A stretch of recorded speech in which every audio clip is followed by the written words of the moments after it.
Yo les gars, c'est Coco GoPro, j'espère que vous allez bien. Alors je vous avais posé une question sur Facebook qui était est-ce que ça vous dirait une true story sur mon premier Lamotte où j'avais fini 12ème? Et puis pour répondre j'ai eu...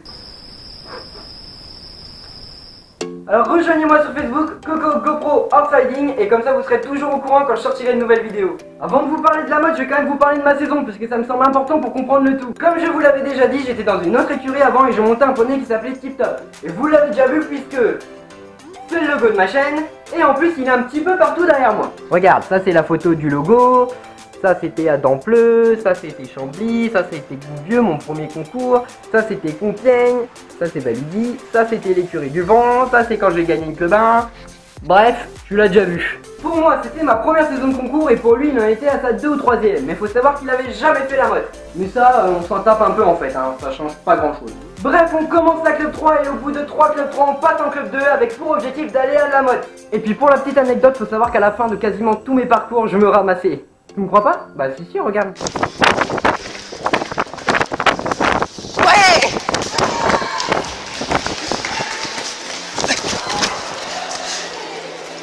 Et sachez aussi qu'à chaque veille de concours on buvait l'apéro. Tu verras, ça aura son importance pour tout à l'heure.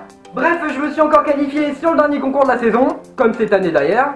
Et donc nous voilà arrivés à la mode, l'objectif de toute cette saison, on y était, on allait pouvoir commencer. Donc bref, on s'installe, on galère tous à monter nos tentes, toi-même tu sais. Eh Coco, ce soir tu tournes à l'eau parce que demain tu montes. Ok, pas de soucis, c'est pas grave, demain c'est les championnats de France, si demain j'ai la tête dans le cul, j'aurais pas l'air con. Faut pas changer les plans comme ça les gars.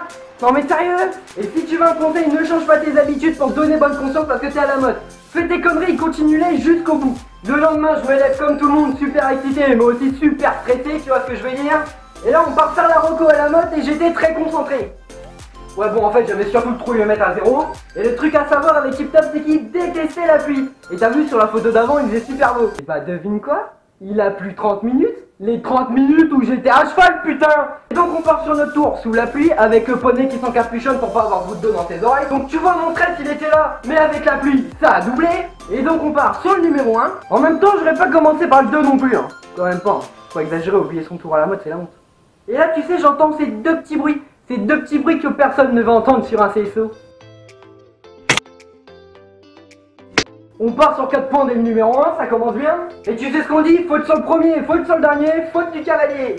Et là je me suis dit que ça allait être très long ces 10 obstacles. Donc j'arrive sur le numéro 2, je fais des efforts ce coup-ci et ça passe. Et pour moi la suite du tour elle s'est passée comme ça. Le numéro 3, le numéro 4, le 5, le 6, le 7, le 8, le 9, le 10, le 11. Ouais, faut pas déconner, j'ai pas fait 32 points non plus. Hein. J'en ai fait 17,25. Ouais, 16 points de barre et 1,25 de temps dépassé. Parce qu'en plus, j'avançais pas. Bref, je sors de la piste, mais alors complètement dépité. Est-ce que tu sens la douille par rapport au titre de la vidéo? Non mais, reste quand même, tu vas comprendre pourquoi je fais ça. Donc le soir même, ce coup-ci, j'ai plus rien à perdre, alors je me mets en mode... L'alcool c'est de l'eau. Donc le lendemain, pas de gueule de bois et j'étais à fond pour faire mieux que la veille. On s'est refait comme au premier? Le 1, le 2, le 3, le 4, le 5, le 6, le 7, le 8. Premier refus. Bon allez, c'est pas grave, on y retourne, mais après tout c'est 4 points, hein. Je suis plus à 4 points près. Le 9, le 10 et le 11, le dernier du parcours. Deuxième refus, j'y retourne. Et devine quoi? Troisième refus. Ouais c'est bon, vas-y, j'avais compris, me saoule pas. Bon alors, t'as compris mon titre? Je suis désolé, hein, j'ai fait 107 sur 119. 119 moins 107, ça fait bien 12. Donc j'ai bien fini 12ème des championnats de France. Bon, j'ai quand même fait 12ème en partant de la fin, ce qui est plutôt très nul. Bref, si je vous raconte tout ça, c'est parce que quoi qu'il arrive sur mon championnat de France, que tu les réussisses ou que tu fasses aussi bien que moi, ce que je ne te souhaite pas, t'es au championnat de France, t'as réussi à te qualifier pour les championnats. Tu fais quand même partie des meilleurs de France. Que t'aies réussi ou que t'aies foiré, ça change rien. Alors surtout, ne soyez absolument pas déçus. Dites-vous bien que les championnats de France de la mode Beuvron, donc le Generali Open de France, c'est le plus beau concours organisé à notre niveau. Profitez à fond et surtout, soyez fiers de vous. Et moi je voudrais vous quitter sur une phrase que l'on m'a dit après mes championnats car j'étais extrêmement déçu. Il vaut mieux attraper un torticolis en visant trop haut que de finir voûté en visant trop bas. Pour ce, dites-moi dans les commentaires ce que vous avez fait à la mode, si vous y êtes actuellement, dites-moi ce que vous êtes en train de faire, comment ça se passe. Et si la vidéo t'a plu, n'oublie surtout pas de la liker et de t'abonner si tu veux en voir plus. Allez, moi je vous dis à plus les caves.